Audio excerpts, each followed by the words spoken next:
Hello everyone, welcome back to learning hub. और आज हम नेक्स्ट 10 पीवाईक्यू यहाँ पे देखेंगे कि नेक्स्ट 10 पीवाईक्यू क्या है हमारे साइंस के। ओके, सो यहाँ पे हम 28 क्लासेस जो है वो ऑलरेडी ले चुके हैं। तो इन क्लासेस की मैंने एक अलग से पीडीएफ प्लेलिस्ट बना रखी है चैनल पे। आप वो सारी जो है वो देख सकते हैं कि कौन कौन सी क्लासेस के अंदर हमने कौन कौन से पीवाईक्यू जो है वो डिस्कस किए हुए हैं। डन। और सारे ही साइंस के पीवाईक्यू हैं और हर एक क्लास के अंदर 10 क्वेश्चन हम यहाँ पे देखते हैं।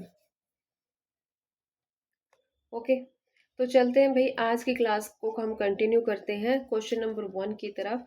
विच instrument is use to record earthquake waves? कौन सा इंस्ट्रूमेंट जो है, एक तो इंस्ट्रूमेंट वाला मैंने एक अलग से इंस्ट्रूमेंट भी करवा रखे हैं, वो वाला तो आप करके ही जाना, क्योंकि बहुत क्वेश्चंस पूछे हुए हैं कि कौन सा इंस्ट्रूमेंट कहाँ पे यूज किया गया है।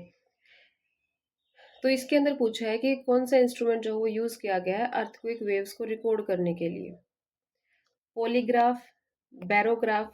बैरोग्राफ किसके लिए होता है? बैरोग्राफ प्रेशर के लिए होता है। किसके लिए होता है? एटमॉस्फेरिक प्रेशर के लिए होता है।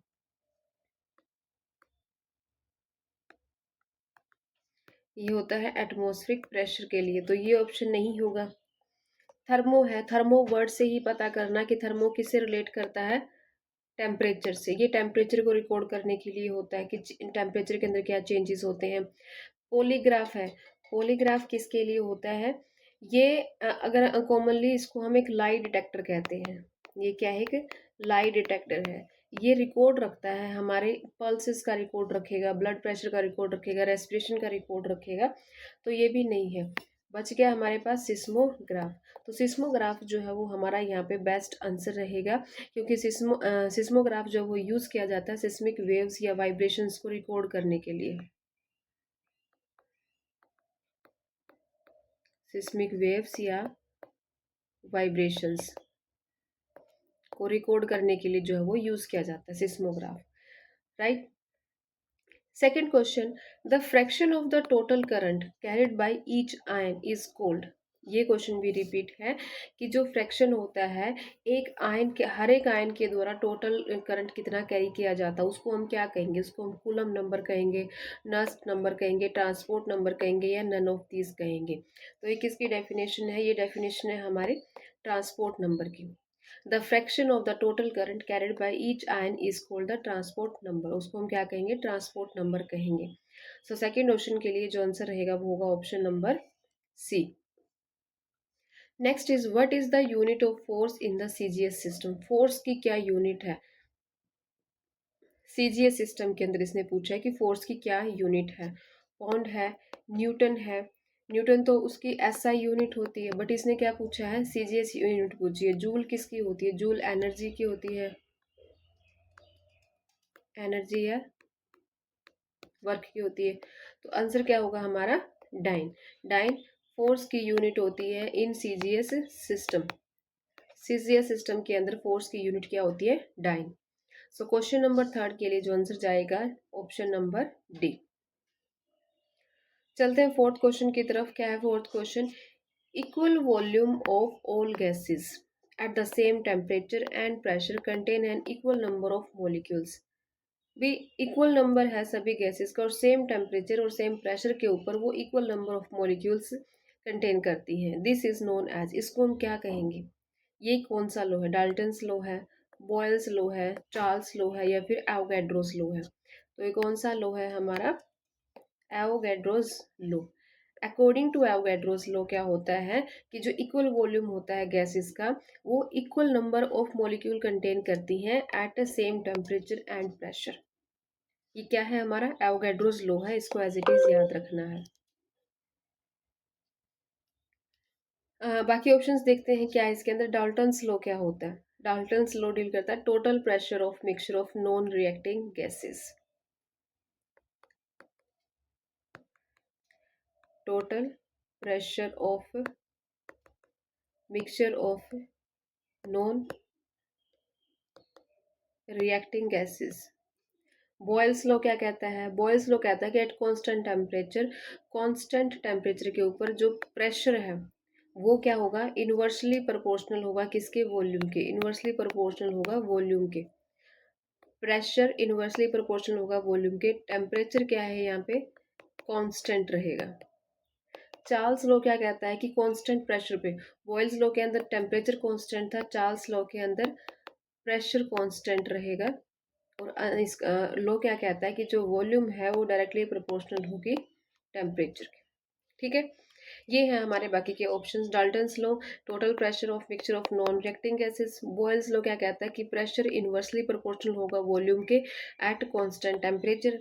चार्ल्स लो क्या कहता है कि जो वॉल्यूम है वो डायरेक्टली प्रोपोर्शनल होगी टेम्परेचर के एट कांस्टेंट प्रेशर। और एवोगैड्रोस लो क्या कहता है कि equal volume of all gases at the same temperature and pressure contain an equal number of molecule. Done. Next is the philosophical study of the nature, origin, and limit of human knowledge is called. Human knowledge की study को, उसके nature को, उसके origin को हम क्या बोलेंगे, मतलब उसकी स्टडी को क्या बोलेंगे? इनोलॉजी, एपिस्टोमोलॉजी, एंटोमोलॉजी तो इंसेक्ट्स की स्टडी होती है। ठीक है। इथोलॉजी, इथोलॉजी होती है एनिमल बिहेवियर की स्टडी। इथोलॉजी क्या होती है? एनिमल बिहेवियर की स्टडी, तो ये ऑप्शन नहीं होंगे हमारे। इनोलॉजी क्या होता है? Study of wine making, wine making study. तो आंसर हमारा यहाँ पे क्या होगा? एपिस्टोमोलॉजी। क्या आंसर हो जाएगा यहाँ पे?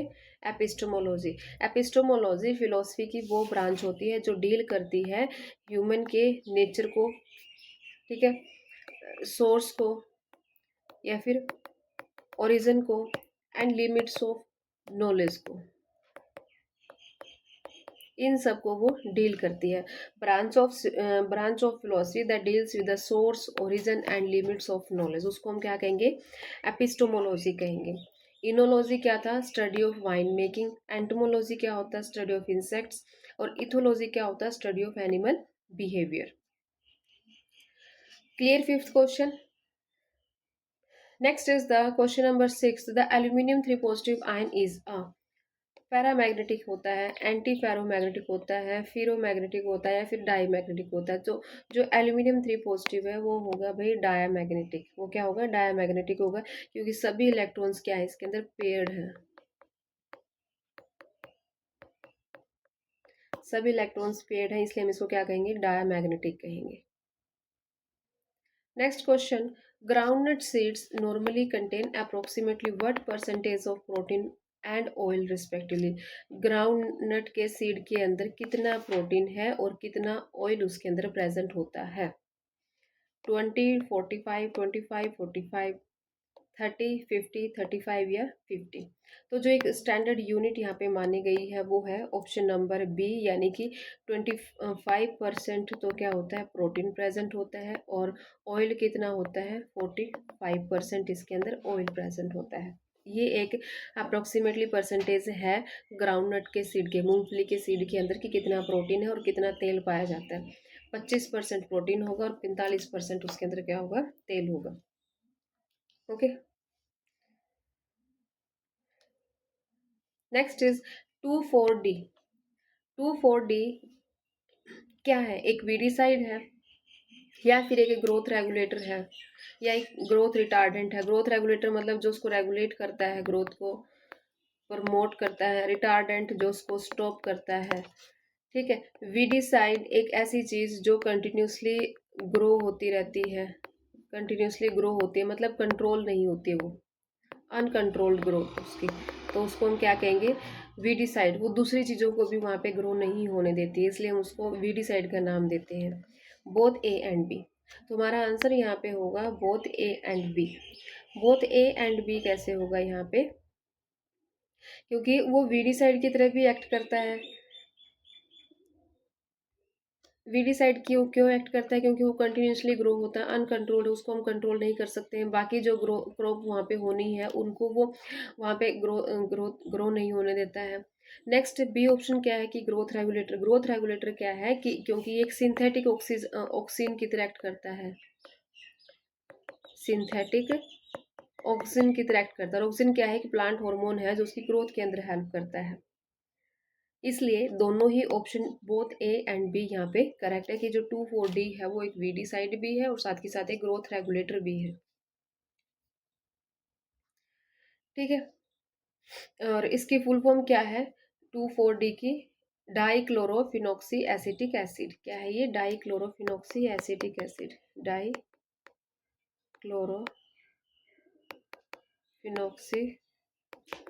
एसिटिक एसिड, ये इसकी पूरी डेफिनेशन है। ठीक है,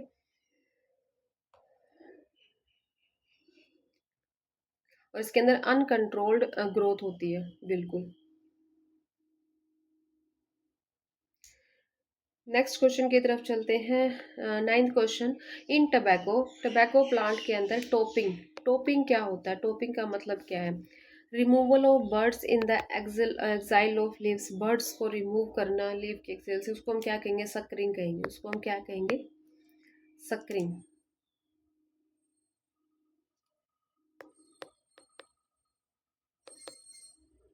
उसको हम कहेंगे सक्रिंग। रिमूवल ऑफ लीव्स, पत्तियों को ही रिमूव कर देना।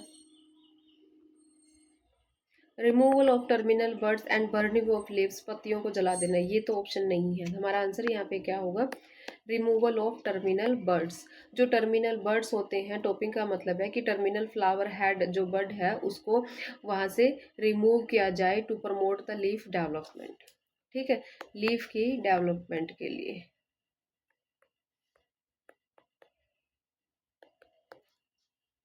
आपने देखा भी होगा गार्डनर्स को जो मतलब बार बार उनकी टॉपिंग करते रहते हैं, ऊपर से उनको कट करते हैं ताकि उनकी लीफ की डेवलपमेंट जो है वो हो जाए।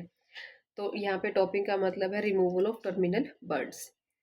ओके, सो आज का जो 10th क्वेश्चन है वो क्या है? Raj 3765 is a variety of which crop. जो राज 3765 है ये किसकी वैरायटी है? कौन सी क्रॉप की वैरायटी है? मेज, वीट, मस्टर्ड या फिर ग्राउंडनट? तो ये वैरायटी है भाई हमारी वीट की, गेहूं की वैरायटी होती है राज 3765। किसकी वैरायटी है ये? गेहूं की वैरायटी होती है। डन।